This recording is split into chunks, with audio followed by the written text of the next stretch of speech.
প্রিয় নবম শ্রেণীর শিক্ষার্থীরা, তোমাদের আগামীকাল ষান্মাসিক সামষ্টিক মূল্যায়নের ইসলাম শিক্ষা বিষয়ের যে মূল্যায়ন অনুষ্ঠিত হবে এটার প্রশ্ন নিয়ে আলোচনা করছি। তোমাদের শিরোনামটা হচ্ছে সামাজিক সমস্যা বিশ্লেষণ করে ইসলামের বিধিবিধানের আলোকে সমাধান করি।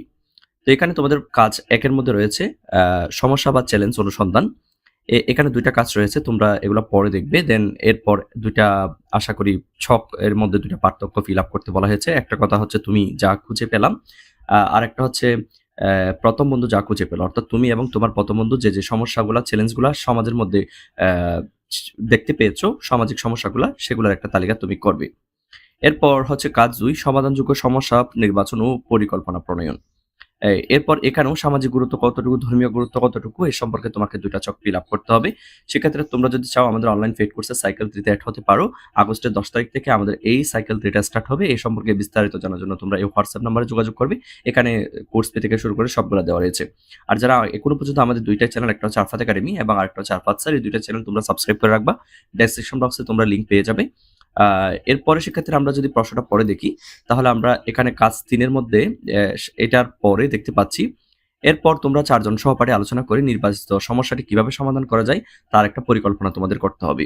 এখানে তোমাদের এই পয়েন্টগুলো উল্লেখ থাকতে হবে: নির্বাচিত সমস্যা বা চ্যালেঞ্জের নাম, সমস্যা বা চ্যালেঞ্জের সমাধানের উদ্দেশ্য, সময়, কার কার সহায়তা প্রয়োজন, স্ব দায়িত্ব বন্টন, ইসলামের বিধিবিধান ও নির্দেশনার চর্চা বা প্রয়োগ, নৈতিক ও মানবিক ইত্যাদি ইত্যাদি। এই বিষয়গুলো অবশ্যই থাকতে হবে।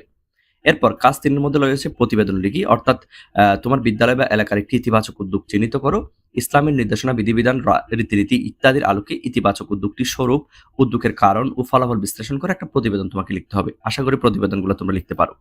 সেক্ষেত্রে তোমরা আমাদের ফেসবুক পেজে লাইক এবং ফলো দিয়ে আমাদের সাথে যুক্ত থাকতে পারো, বন্ধুদেরকে ইনভাইট করতে পারো। এখানেও তোমরা মূল্যায়ন সংক্রান্ত আপডেট বা ভিডিওগুলো পেয়ে যাবে। আর পাশাপাশি আমাদের ফেসবুক গ্রুপে তোমরা যুক্ত থাকতে পারো। এই ফেসবুক গ্রুপেও আমরা মূল্যায়ন সংক্রান্ত প্রতিনিয়ত আপডেট দিয়ে থাকি। সো সকল লিঙ্ক তোমরা ডেসক্রিপশন বক্সে পেয়ে যাবে।